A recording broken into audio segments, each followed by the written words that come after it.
Selatan sendiri kondisi terakhir karena kita membahas 352 ini adalah tahun 350 tahun Sulawesi Selatan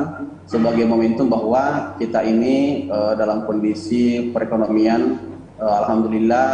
termasuk pertumbuhan ekonomi di atas rata-rata nasional 7,66%, di mana nasional 7,07. Ini artinya bahwa kemajuan di Sulawesi Selatan dapat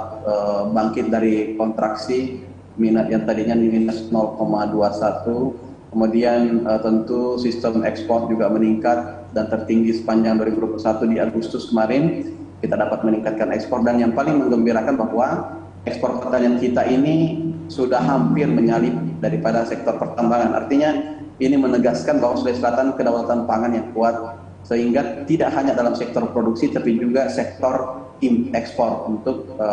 pertumbuhan ekonomi yang lebih baik. Kemudian juga bagaimana kondisi keuangan yang tadinya di awal kami melakukan menjabat di Maret, kondisi sangat-sangat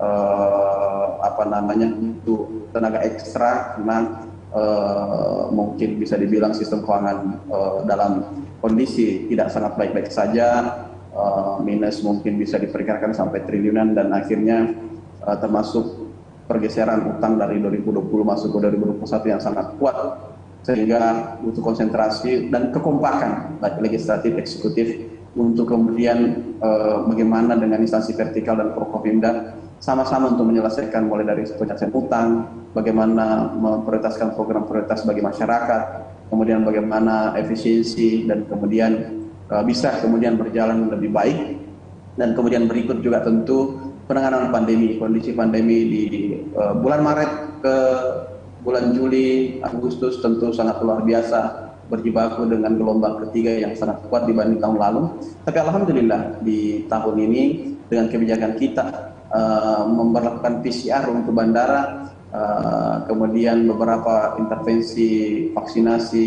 bagaimana kemudian intervensi sektor hilir dengan penyediaan ventilator HFNC untuk rumah sakit hilir, dan kemudian bagaimana edukasi kepada masyarakat. Kita yang tadinya selalu di tahun lalu peringkat 3 besar, kita pada akhirnya alhamdulillah kita selalu di peringkat plus minus 10 besar di tahun ini. Ini artinya ada kemajuan dalam menangani, dan inilah era baru, artinya suatu kondisi pandemi yang menjadi endemi bagi kita semuanya dengan membiasakan sesuatu hal yang tidak biasa seperti menggunakan masker, dan ini jauh lebih baik. Kemudian tentu hal lain bahwa pembangunan infrastruktur tetap kita genjot. Bagaimana pembangunan kepariwisataan di Toraja, kita baru saja membantu untuk pembangunan jalan Olon, kita memberikan bantuan keuangan 20 miliar di tengah pandemi juga, di tengah keuangan yang masih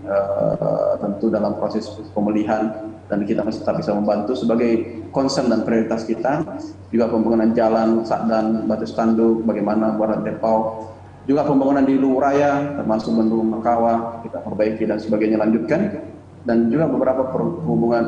jalan-jalan strategis LHR tinggi di wilayah Bosowasi, Jatah Parang, Selatan, dan lainnya. Dan juga kita juga menyelesaikan recovery pembangunan seperti Kuba, bagaimana kita Masjid Kuba yang sudah tertanam anggaran 120 miliar, yang tadinya tidak ada kegiatan mulai dari 2018 sampai 2020, maka 2021 ini kita memulai melanjutkan, dan insya Allah tahun depan jika tidak ada hambatan insya Allah kita bisa menyelesaikan di 2022, dan tahun ini kita tetap target bagaimana bisa fungsional. Ini artinya apa? Menyelamatkan uang negara bukan hanya dengan melakukan bagaimana penyisiran, tapi juga termasuk melanjutkan daripada uang-uang yang sudah tertanam di pembangunan-pembangunan di masa lalu, kemudian kita lakukan perbaikan tanpa melihat lintas kepemimpinan, sebagai suatu wujud bahwa kita bekerja memang betul-betul untuk rakyat. Itu saja mungkin dari Pak sementara waktu. Terima kasih.